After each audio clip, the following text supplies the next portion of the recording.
سنت الاعتکاف فرمان آخری نبی صلی اللہ تعالی علیہ وآلہ وسلم،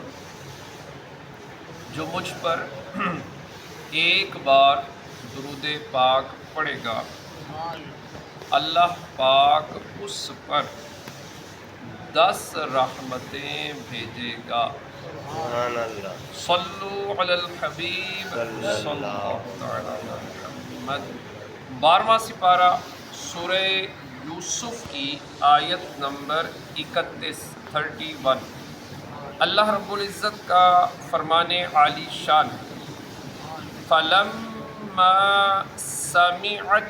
بِمَكْرِهِنَّ، تو جب زلیخا نے ان کا چکروا سنا، ارسلت الیہن، تو ان عورتوں کو بلا بھیجا، وَأَعْتَدَتْ لَهُنَّ مُتَّكَأً، اور ان کے لیے مسندیں تیار کی، وَآتَتْ كُلَّ وَاحِدَةٍ مِّنْهُنَّ سِكِّينًا، اور ان میں ہر ایک کو ایک چھری دے دی، وَقَالَتِ اخْرُجْ عَلَيْهِنَّ، اور یوسف سے کہا ان پر نکل آؤ۔ فَلَمَّا رَأَيْنَهُ، جب عورتوں نے یوسف کو دیکھا، اکبرنہ، اس کی بڑائی بولنے لگیں، وَقَطَّعْنَ أَيْدِيَهُنَّ، اور اپنے ہاتھ کاٹ لیے، وَقُلْنَ، اور بولیں، حاشا للہ، اللہ کو پاکی ہے، ما ھذا بشر، یہ تو جنس بشر سے نہیں، ان ھذا الا ملک کریم، یہ تو نہیں مگر کوئی معزز فرشتہ۔ جب زلیخا نے سنا کہ اشراف مصر کی عورتیں اسے حضرت یوسف علیہ السلام کی محبت پر ملامت کرتی ہیں، تو اس نے چاہا کہ وہ اپنا عذر ان کے سامنے ظاہر کر دے، چنانچہ اس کے لیے اس نے ایک دعوت کا اہتمام کیا، اور اس دعوت میں اشراف مصر کی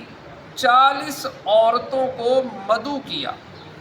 ان میں وہ سب عورتیں بھی تھیں جنہوں نے اس پر ملامت کی تھی۔ زلیخا نے ان عورتوں کو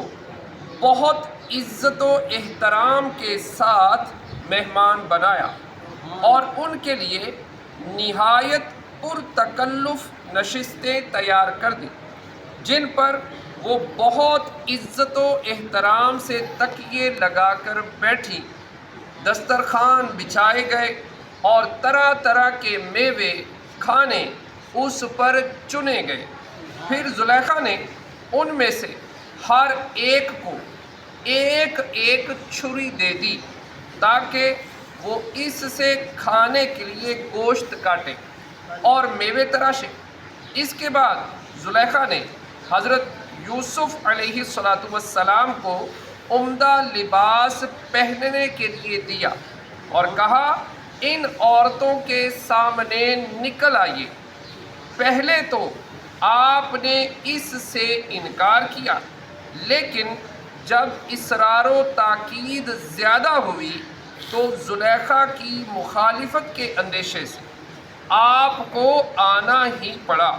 جب عورتوں نے حضرت یوسف علیہ السلام کو دیکھا تو ان کی بڑائی پکار اٹھی، کیونکہ انہوں نے اس عالم افروز جمال کے ساتھ نبوت و رسالت کے انوار، عاجزی و انکساری کے آثار، شاہانہ ہیبت و اقتدار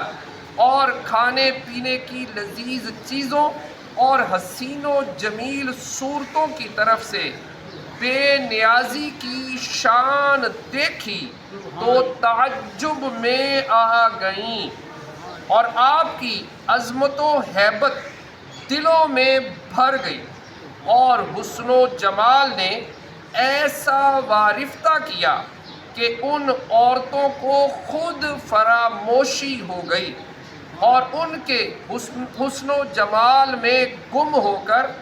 پھل کاٹتے ہوئے اپنے ہاتھ کاٹ لیے، اور ہاتھ کٹنے کی تکلیف کا اصلاً احساس نہ ہوا۔ وہ پکار اٹھیں کہ سبحان اللہ، یہ کوئی انسان نہیں ہے کہ ایسا حسن و جمال انسانوں میں دیکھا ہی نہیں گیا، اور اس کے ساتھ نفس کی یہ طہارت کہ مصر کے اعلیٰ خاندانوں کی حسین و جمیل عورتیں طرح طرح کے نفیس لباسوں اور زیوروں سے آراستہ و پیراستہ سامنے موجود ہیں، اور آپ کی شان بے نیازی ایسی کہ کسی کی طرف نظر نہیں فرماتے اور قطعاً التفات نہیں کرتے۔ اعلیٰ حضرت رحمۃ اللہ تعالیٰ علیہ اس واقعہ کی طرف اشارہ کر کے بڑے حسین انداز میں شان مصطفیٰ صلی اللہ تعالیٰ علیہ وآلہ وسلم بیان کرتے ہوئے فرماتے ہیں، حسن یوسف پہ کٹی مصر میں انگشت زنا، سر کٹاتے ہیں تیرے نام پر مردان عرب۔ سید المرسلین صلی اللہ تعالیٰ علیہ وآلہ وسلم اور حضرت یوسف علیہ السلام کے حسن میں کیا فرق ہے؟ علامہ احمد صابی رحمۃ اللہ تعالیٰ علیہ فرماتے ہیں، حضرت یوسف علیہ السلام کو حسن کا ایک حصہ عطا کیا گیا تھا، اور ان کا حسن ظاہر تھا کہ اللہ تعالیٰ نے ان کے حسن کو اپنے جلال کے پردوں میں نہیں چھپایا، اسی لیے آپ علیہ السلام کے حسن کا نظارہ کر کے عورتیں فتنے میں مبتلا ہو گئی، جبکہ حبیب پروردگار صلی اللہ تعالیٰ علیہ وآلہ وسلم کو کامل حسن عطا کیا گیا تھا، اور اللہ تعالیٰ نے اپنے حبیب صلی اللہ تعالیٰ علیہ وآلہ وسلم کے جمال کو اپنے جلال کے پردوں میں چھپا دیا تھا، جس کی وجہ سے آپ کا حسن کامل دیکھ کر کوئی بھی عورت فتنے میں مبتلا نہ ہوئی۔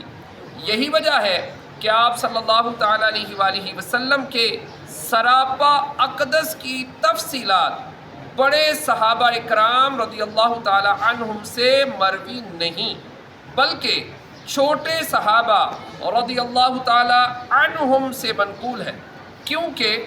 بڑے صحابہ اکرام رضی اللہ تعالیٰ عنہم کے دلوں میں آپ صلی اللہ تعالیٰ علیہ وآلہ وسلم کی ہیبت و جلال